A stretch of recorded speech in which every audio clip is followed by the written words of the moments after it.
After spending the day with the Viper GTS, we were pretty blown away. It's an incredibly exciting car to drive. Looks incredible.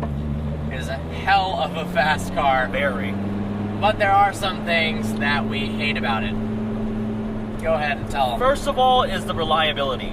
The owner of this car has owned it for 8 months, and it's had 5 separate trips to the dealership due to things that have gone wrong. Most of them related to electronics, and the list is just hilarious when he's telling us. Yeah, 4 alternators have needed to be replaced. 4. 1 starter motor, the entire wiring harness, the navigation has had to be replaced, the instrument cluster has need to be replaced. It 2 had batteries. An oil leak, 2 batteries, and there is more than that.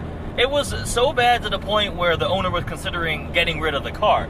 But he told us he loves the car so much and it's so much fun to drive. Despite the issues, he has elected to keep the car. So that says something for it. It definitely says something about how great this car is, but that reliability, talk about that a record, hassle. Oof. Second off is the refinement. This thing is not comfortable, it's not smooth, a lot of road noise, and it rides, might be the worst riding car that I have ever driven. It feels like a brick on wheels. So you have to know what you're buying when you get into this car. If you want a track car or something that's really exciting to drive 1 day a week, this is fantastic. It's great. And that's very much possible for what most Viper owners want. But nowadays, cars with their adaptive suspension and just refinement in general are getting so good at being two-faced. Yes. You can buy a new Z06 or a McLaren 650S that performs incredibly in a straight line and around the racetrack, but it can also be comfortably daily driven. Yes. And this simply cannot. Nope. It Not rattles. It's rough. There's a ton of wind noise on the freeway. And if you don't have another sports car enthusiast in the passenger seat, the passenger is going to hate you so much. Do I mind that much? Not really, but I wouldn't be able to daily drive this thing. Not at all. I can absolutely suffer through it for weekend drives, and it's been an absolute blast today. But on some, like right now we got stuck in a not so nice patch of road in Michigan, and this is not enjoyable. Third off is the engine. It's a great power plant. 8.4 liter V10, it's massive, but it's old. It has been around for many years. It was actually developed with the help of Lamborghini's expertise, and that's when Chrysler owned Lamborghini. And I bet most of you didn't know that Chrysler owned Lamborghini. That just shows how long ago this happened. Yes, there's been modifications. The car has gone from 400 to 640 horsepower, but it's an ancient power plant, and it's just not very efficient, and that's a lot of weight in the front of the vehicle. It can only rev to 6,400 RPMs because of the inertia caused by such a large motor, and part of that causes it to suffer from sound in the sound department. It's such a large engine that it really can't scream like the V10s you're used to. I think an E60 M5 sounds better. Of course, an LFA sounds better. Lamborghini Gallardo, Audi You're biased R8. with that one. You're a little biased. Okay, but I don't think this is a very nice sounding motor, to be honest. Yeah. Fourth is the interior. They have made a great deal of improvements. That's not saying much because the last generation one was so bad it's not even funny. But there is leather everywhere. They claim it's from these fancy Swedish and Italian cows that get massaged every day. So it's good leather. And the seats are from the same supplier that supplies seats for Ferrari. But the design sucks so much. It's terrible. The design language is just horrendous. Yeah. I hate the vents in the front. And this is the GTS. I mean, this is the highest end trim in terms of luxury in the interior. It's just not really cutting it. The infotainment screen isn't that great. No. Everyone has really stepped up the bar, even in cheap $20,000, $30,000 cars in terms of interiors, that this... I know it's not supposed to be a luxurious car. I realize it's supposed to be a track car. But for those that want to enjoy it as much as possible, when you buy a car like this, it's going to be really hard to let it sit in the driveway or in the garage and take it out twice a month to take it to the track or once a week. You're going to want to drive it all the time. Yes. And part of that there's a benefit to having a really nice interior because, after all, you are sitting inside the car. If all you were doing was sitting outside the car, staring at it, this is perfect. The car is freaking it looks incredible neat, looking. Yeah.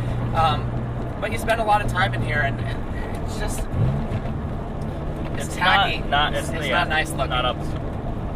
Another complaint about the interior is the space, or more specifically, the lack of it. I am not a small individual. I'm over 6 feet tall.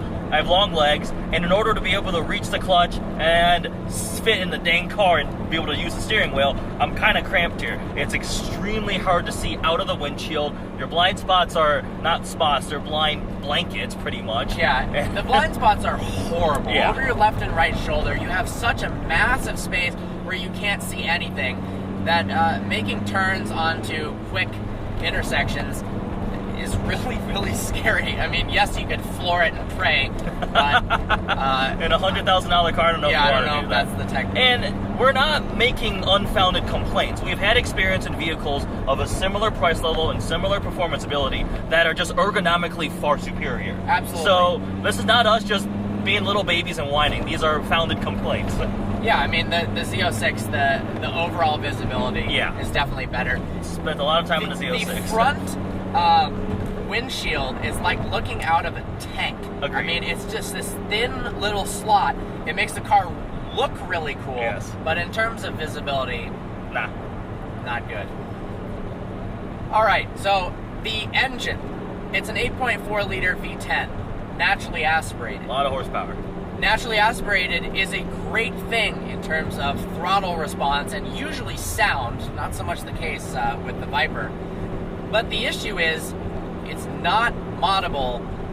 It's not as easily It's not moddable easily. So with something like a GTR, for instance, for $5,000 to $10,000, you can essentially make the car have 200 more horsepower and become way, way quicker. You convert to E85, full bolt-on, and you're full bolt-on 750 horsepower. 700 horsepower. Yeah.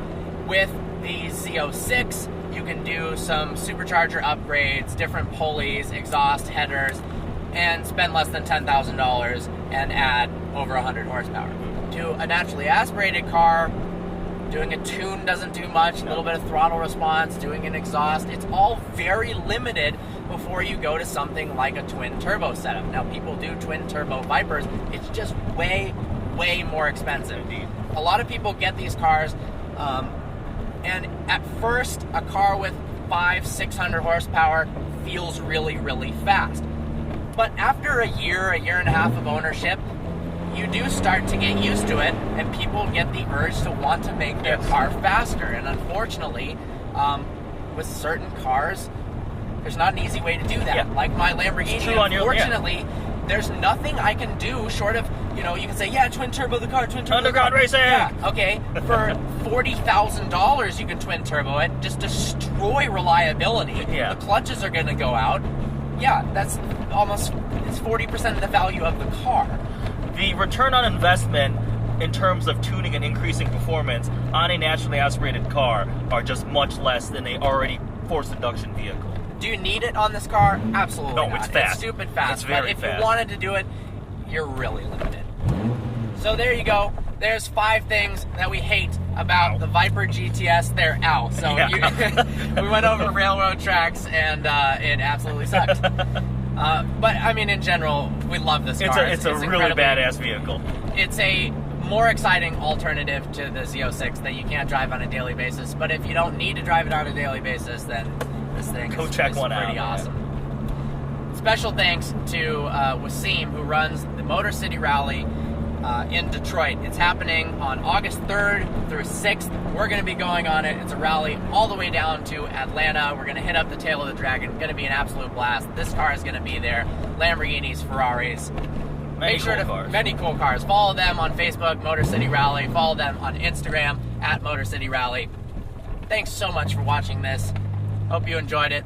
I know the haters are going to comment so much shit about how these are the littlest complaints. Yeah. It's a race car. It's a race car. How can you complain about the interior and the visibility when you're going to take it on the track? Okay? We're driving it on the road right now. Go the drive owner one. Of this car drives it on the road almost all the time. You're not on a racetrack all the time. And chances are, if you're commenting those type of negative things, you know, you're not going to be tracking the damn car on the road, on the track. Before you post a comment complaining about what we have to say, go out, drive the car for multiple hours, and then if you still think we're utter idiots, then comment, and then I will agree with you. I agree. I'll allow you to say that. Viper owners who have driven this car on the track, absolutely, you can comment on this. Matt Farah, Chris Harris, Jeremy Clarkson. If Jeremy Clarkson comments on this, fuck yeah. But you guys can comment. But seriously, go test drive one.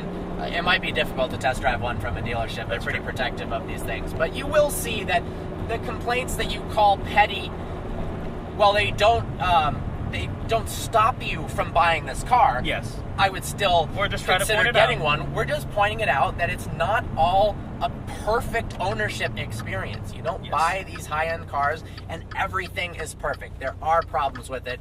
That's what we've stated. Hope you enjoyed it. Look forward to seeing you next video.